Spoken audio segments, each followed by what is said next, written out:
We've all made the joke when we fall in a store or get hurt. I'm suing and getting millions.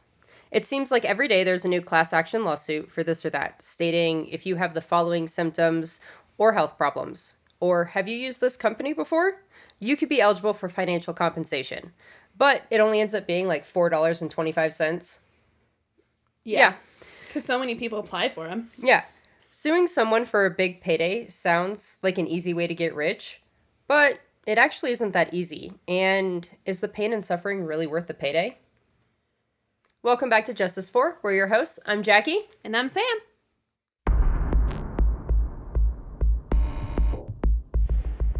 So, if you haven't already guessed it, today we're going to be talking about one of the most infamous lawsuits, the McDonald's hot coffee lawsuit.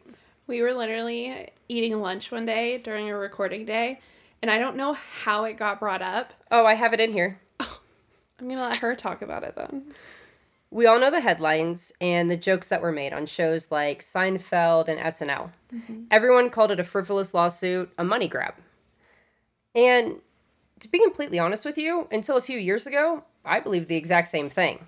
Weeks ago for me, babe. Weeks ago. And I never really thought much about it again until a few weeks ago when we were recording the Tylenol murders. Mm-hmm. And it came up that Sam didn't know the story deeper than the headlines. Yeah. So, buckle up, buttercups, because it's myth-busting time. Oh. Here's the true story of the McDonald's lawsuit. Let's go back to February 27th, 1992, in Albuquerque, New Mexico. Oh, we were babies. We were babies. Just a baby. Just a baby. 79-year-old Stella Liebeck and her grandson Chris had just dropped off a family member at the airport. They decided to stop at McDonald's for some breakfast and coffee. They went through the drive-thru, and Stella got herself a 49-cent cup of coffee. Ugh. Right? Ugh. And then her grandson pulled the car into a parking spot so that Stella could put some cream and sugar in her coffee. Fun fact, cup holders that could hold more than one size of cup and were built into the car instead of like a clip-on or a pop-out were not introduced until 1983.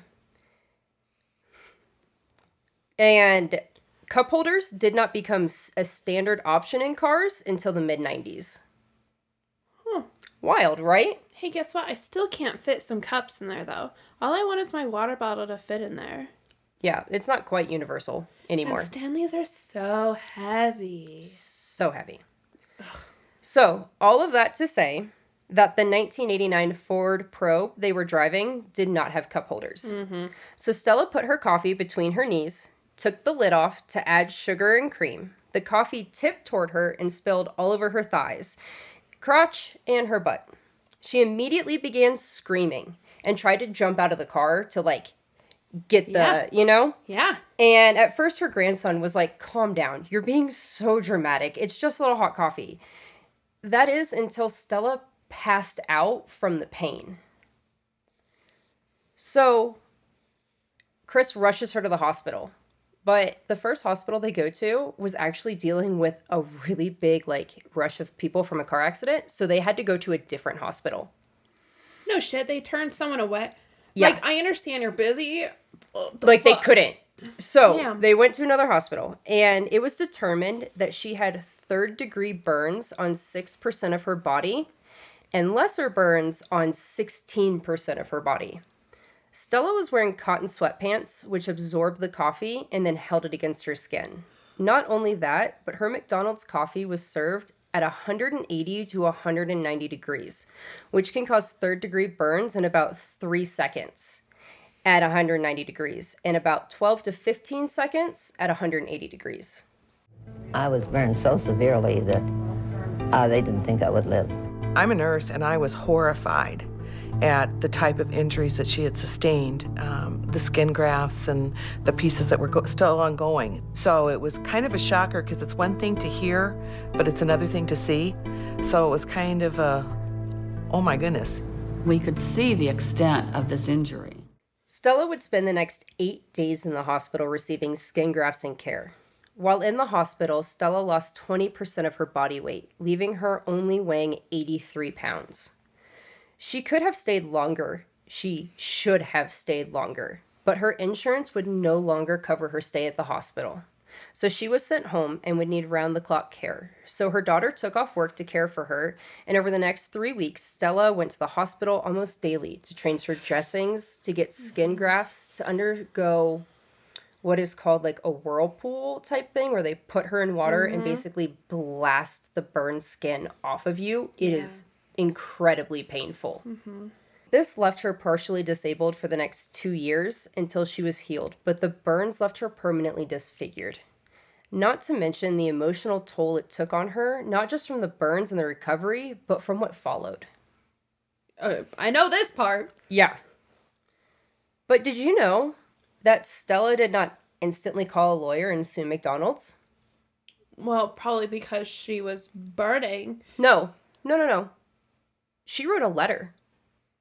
Oh, So sweet stuff. her daughter and son-in-law, I don't know if it's her son and married or vice versa either way, helped her write this letter. And she wrote this letter on March 13th, so about 2 weeks after the incident happened. Okay.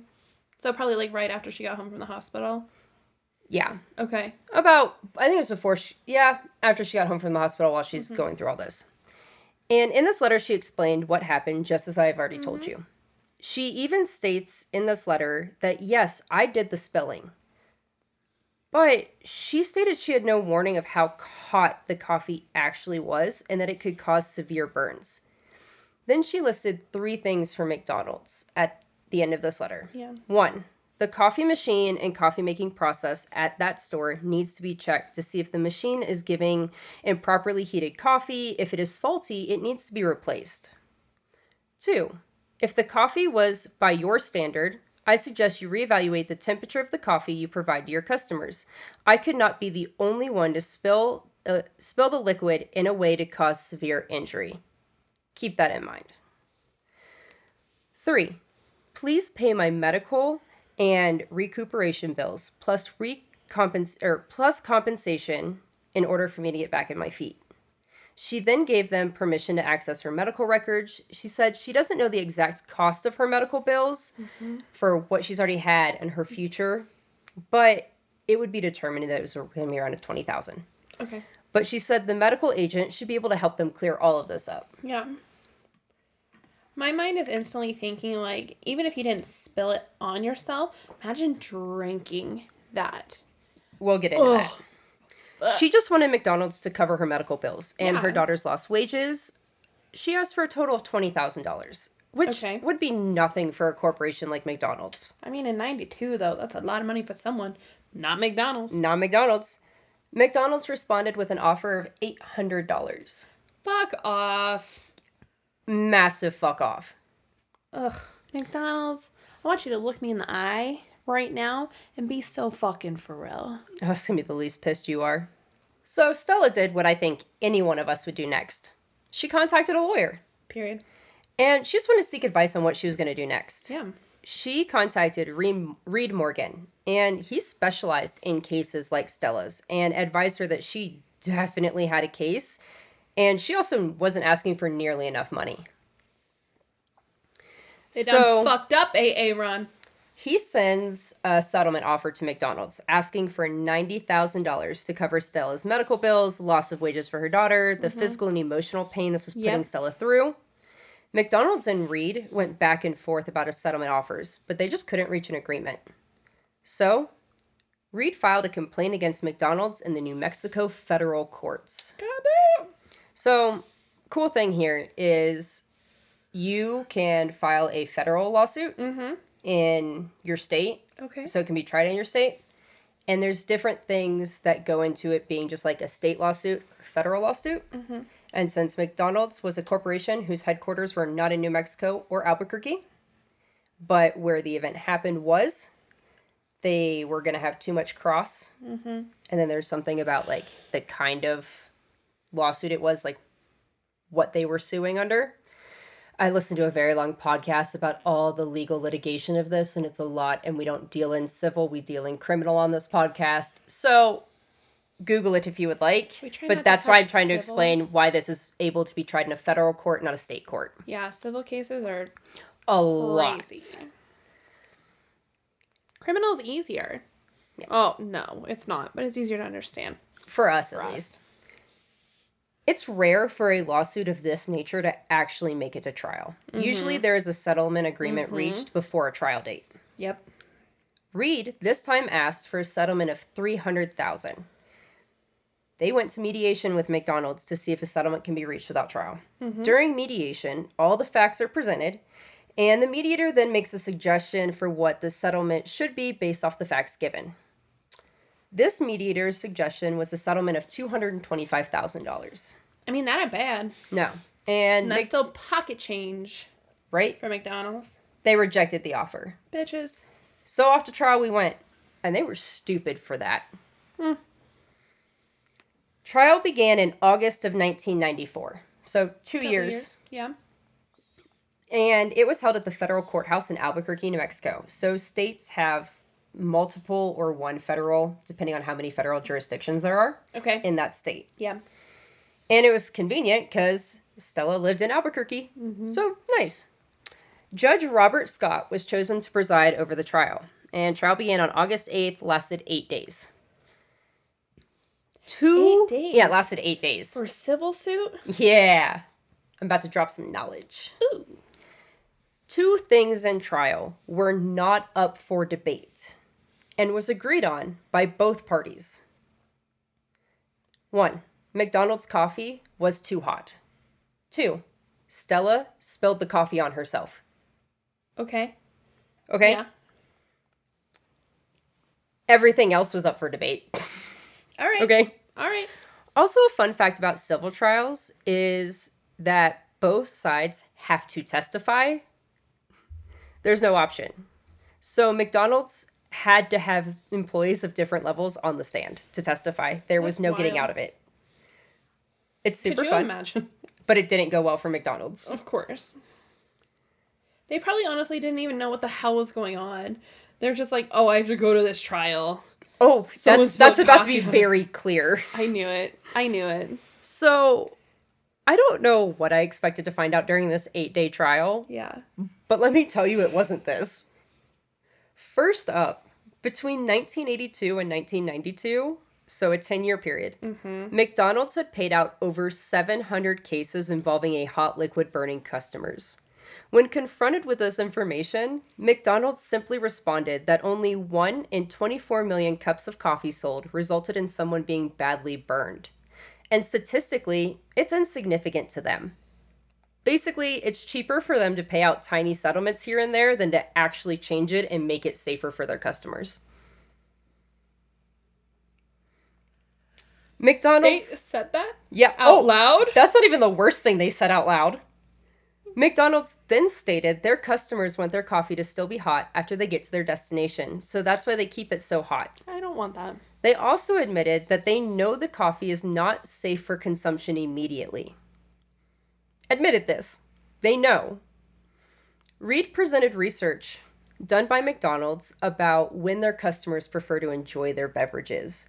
And even though the data showed most of them like to consume their beverage on the way instead of waiting until they arrive. Like, this was McDonald's own research they did. Yeah. McDonald's still stood on the hill that this is what their customers wanted, and they didn't plan on changing it. They went on to add that there is way more dangerous and hazardous parts of fast food than this. It's just not a top priority. Like what? They wouldn't say. Like what, McDonald's? Is it what your stuff is made with? So, Reed brings out the McDonald's franchise handbook, which specifically states that the coffee must be kept at 180 to 190 degrees. Reed brought in an expert that spoke about how coffee and tea can be brewed at 130 degrees, which is also the safe temperature to consume beverages. He also cited local businesses in the surrounding area that keep their coffee between 140 and 160. McDonald's stood hard on the fact that 190 degrees is the only temperature their coffee can be brewed at because anything less will take away the quality of flavor.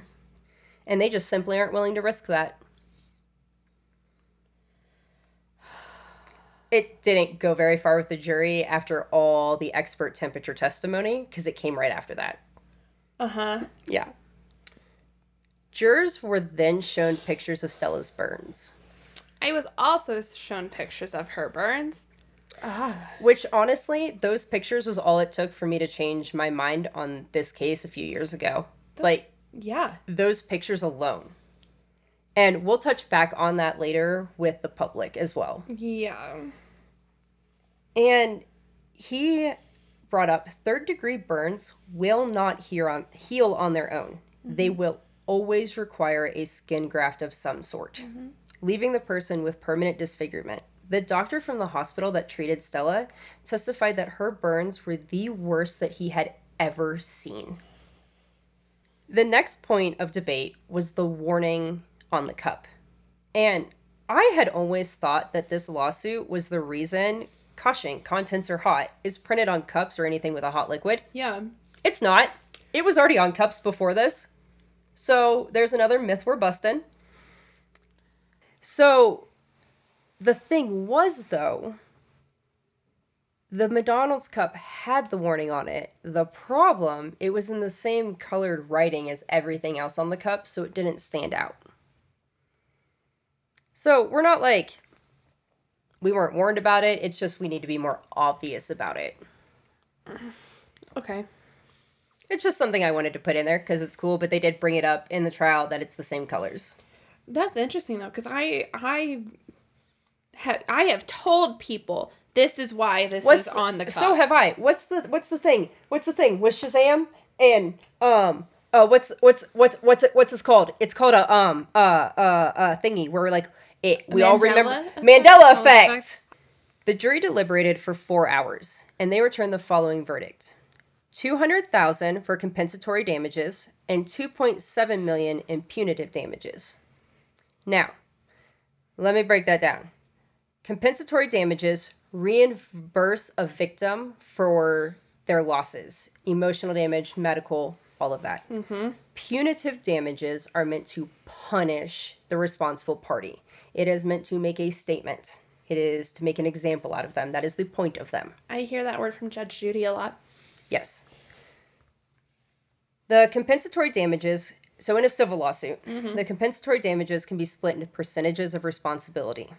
So the jury ultimately found McDonald's 80% responsible and Stella 20% responsible.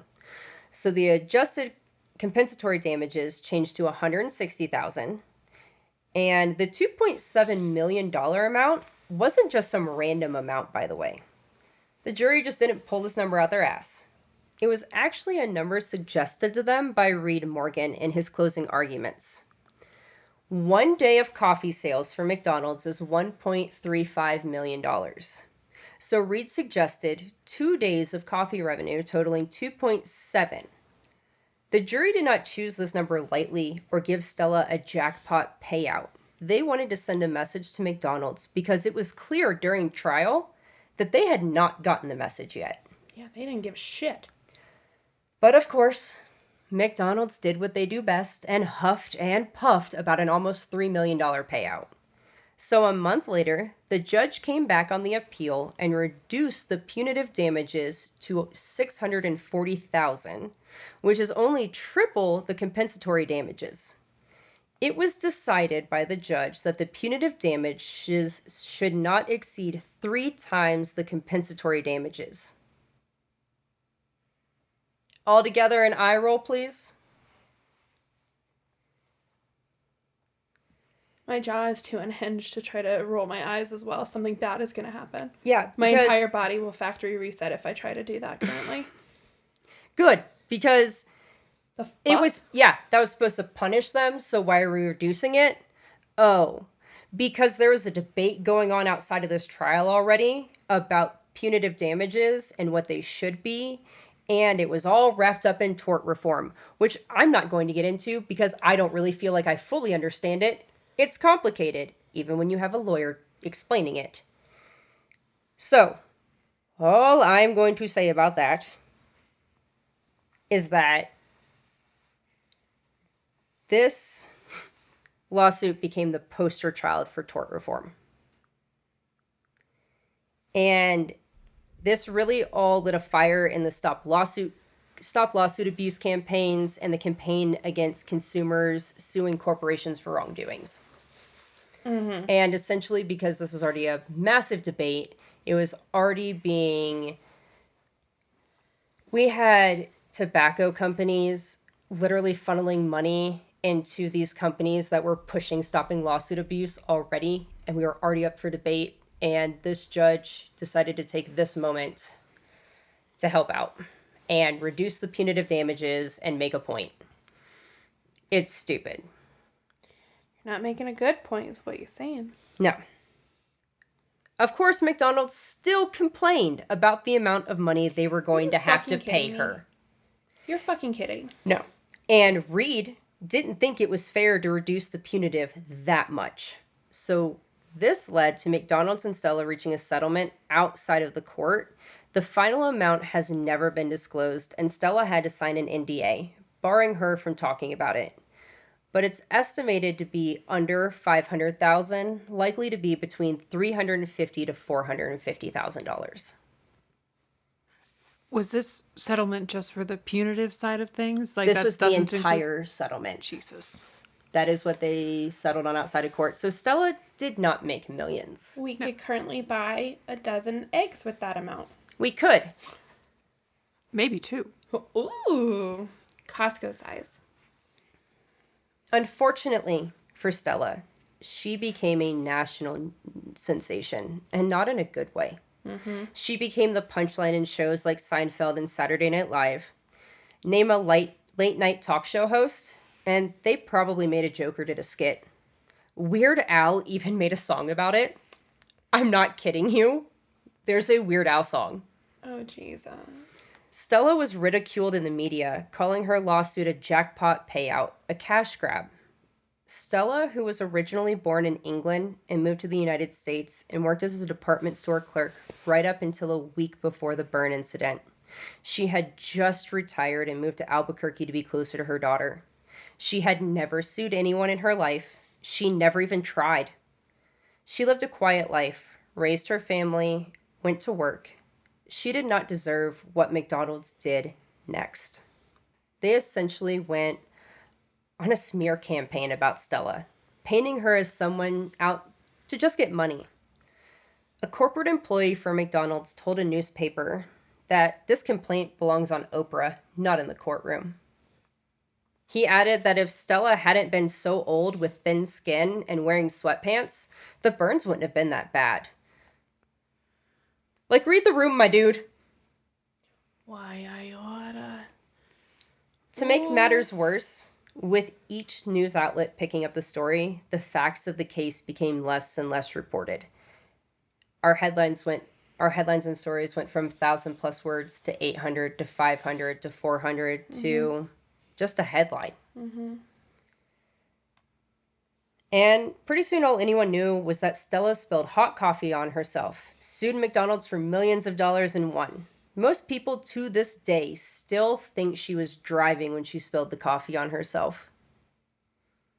Most people to this day think she was driving, put it between her knees and spilled it. Most people will report coffee's hot. Mm-hmm. McDonald's still brews and keeps their coffee at 180 to 190 degrees. They did not change it after the lawsuit. But the location in Albuquerque where Stella was burned did change their temperature. They served their coffee at 150 degrees. So one of them. If I was that manager, I probably would have to. The coffee is not the only item at McDonald's that is served way too hot, and they know about it. They even mentioned it in trial. In 2019, a 4-year-old girl suffered second-degree burns from a chicken nugget falling on her leg while in the car. 3 years later, a jury awarded her $800,000, finding McDonald's at fault.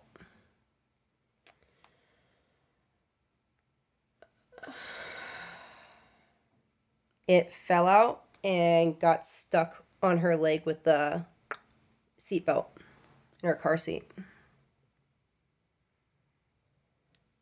I remember that when it happened. It was one of the first things I went to look up for the end of this. In 2014, a California man, Webster Lucas, attempted to sue McDonald's for $1.5 million over emotional distress because he was only given one napkin with his Big Mac. Period. This is I thought it was Burger King this whole time. It was actually McDonald's. It made me so much happier for this. He went to the counter to ask for more napkins, and the manager wouldn't give him any more. And they both got a little attitude, leaving the customer making remarks like, I should have gone to Jack in the Box.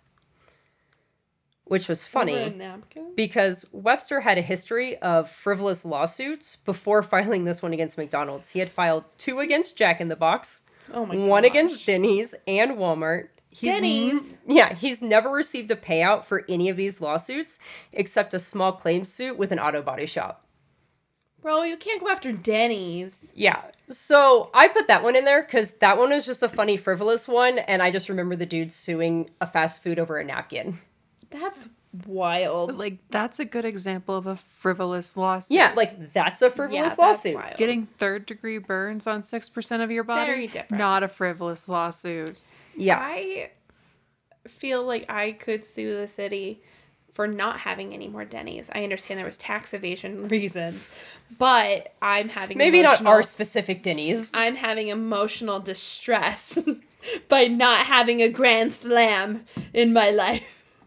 Oh my gosh. Okay. McDonald's has had so much litigation over the past 70 years that they have been in business. It's hard to believe that they're still such a staple in society and have lasted this long. But when you look at how they run a media smear campaign, it gets easier to understand how they keep getting away with it. Mm-hmm. Stella lived for another 10 years after the lawsuit ended. She passed away on August 5th, 2004. She was 91 years old.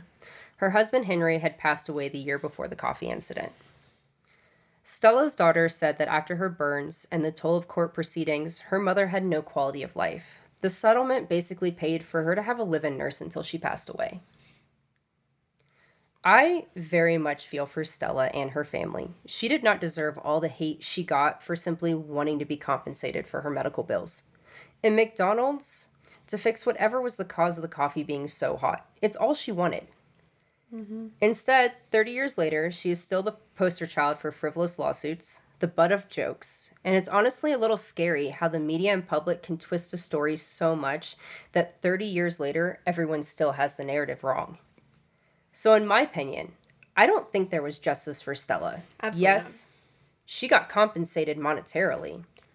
It just wasn't enough money for what she would endure for the next 10 years, which unfortunately were her last 10 years.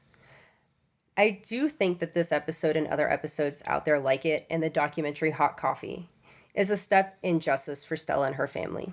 Stella's daughters have been very vocal about how everyone has their mom's story wrong, and they appreciate all the people out here telling the actual story and trying to get, the social side right. Yeah.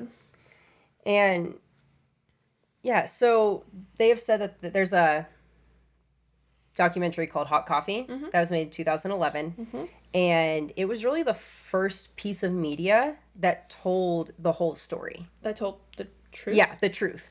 And what was that, 19 years later? Yeah. Yeah. So Stella Sutter even says that all the time people will be like, oh, your mom was the McDonald's Hot Coffee? And she said, yeah. And they go, oh, I know all about that. And she said, really? Well, tell me what you know. Do you? And then they'll always be like, well, she was driving with her coffee. Well, would you be surprised if I told you she was parked? And not And driving. nobody knows. And she wasn't driving. She wasn't driving. Crazy. Yeah. And so, she admitted to spilling it on herself. in the letter right and there. everything. She did. In the letter, she was like, this was my fault. Like, I did spill it on myself. But at the same time, hey. The shit hot. Hot.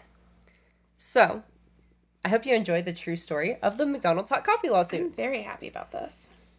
Like, I I know. learned a lot. Yeah. I'm also, I don't necessarily drink McDonald's coffee frequently, Wait for that shit to cool off. but I'm nervous. And they even said that, like, they know it's not safe for immediate consumption. Yeah. All right, jury. We know that this was a short episode, which is very unlike us. But it's because we have some really exciting announcements for you guys. We have a lot of exciting announcements. First you're up, not going to be very happy with some of it. Oh, no, you're going to be happy with everything. First up, we have officially reached the end of season 1. Yay! Yay! And we want to say thank you to all of our listeners and followers for your support. Yes. It's like meant the world to us. This has been a really awesome season. And I'm not personally trying to like single anyone out, but I love everyone that's been with us since day one. And if you are just joining us, I also love you. Go back and watch the other ones because we're great. All of them. All of them. Because we're wonderful. And we do crime, not civil stuff. Yeah. This is just a fun little... Oh, yeah, it's also April Fool's Day, by the way. So I need you guys to know that none of this is a joke. It's all serious. This is all completely serious. All completely serious. Super serial. We are recording this in February. We are. In case it counts for anything. So we have a lot of things in the works for season 2. Yep. Which will premiere on Tuesday, May 6th. Trust us, you will not want to miss this episode. If you thought that we were crazy for starting season 1 off with a major Colorado 2-parter, then we must be insane for what we have planned to kick off season 2. We're also much more confident now. That was terrifying. Can you tell? Yeah. Oh, God, it was terrifying. But it was so precious to us. Yes, it was. Yes. Our first baby episode. If you haven't watched it, go watch it. It's a 2-parter. Long. And I'm excited to kick off season 2 of Getting Justice. Yes. Same. We have some good shit in the works. We do. On that note, we will be taking off a few weeks before the start of season 2. Even though we will be absent from your feed on Tuesdays, we will still be posting shorts on YouTube, TikTok, Facebook, Instagram. So make sure you're following us on all of our social medias so you don't miss anything in between. Yeah. Yes. And I know that we've been hinting at this at the end of our last few episodes, but we will definitely be having merch soon. We are releasing merch, you guys. We are. Our first merch launch. We're so excited. So watch out for upcoming updates on that. We will have that announcement out in this month. Eventually. Within the next few months. Yeah. Yeah. But you'll be able to find it all on our website. Yes, we will have it on our website. We will make sure you guys all know about it before it gets put out there. Yep. And if you have we're designing all of our own merch, by the way.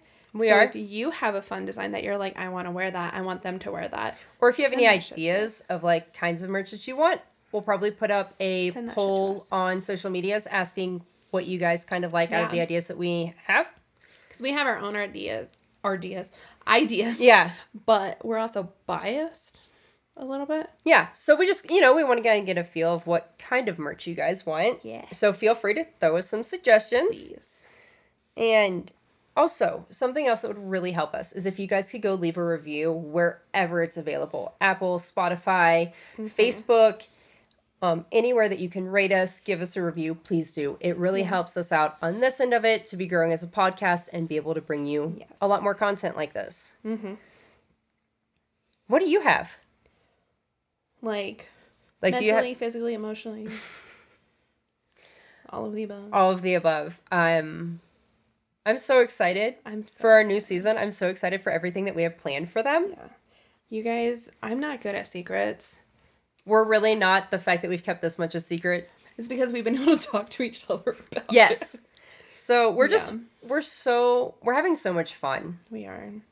On this journey and this ride and sharing all these stories. And we hope that you guys are having fun as well. And please don't take this wrong. Of course, we would be doing this if you guys weren't here. But we're doing it because you guys are here. And because these victims need to be shared. Absolutely. And their stories. And yeah. We love this. You guys just make it better. All right, jury. You're on a recess till season 2. Please don't forget about us. We will be back. Yes. We just need a break. Feel free to talk to friends and family members about the case in the meantime. It's okay. Yeah. Yeah? Yeah. And then go back and catch up if you haven't. Yes. This is going to give you guys time to go back and watch episodes, catch up on everything. It's going to give us time to get our mental illnesses in check a little bit. Yeah, it's been a lot, guys. It's been a lot. And we just need a little break. And we also have, because we have to do so much, we gotta We have so much in the works for you guys. You're not ready. Yeah. Okay. I'm so excited. Ready for one last time? We love you guys. We will catch you in a couple weeks. On season 2? On season 2. Okay. Love you. Bye.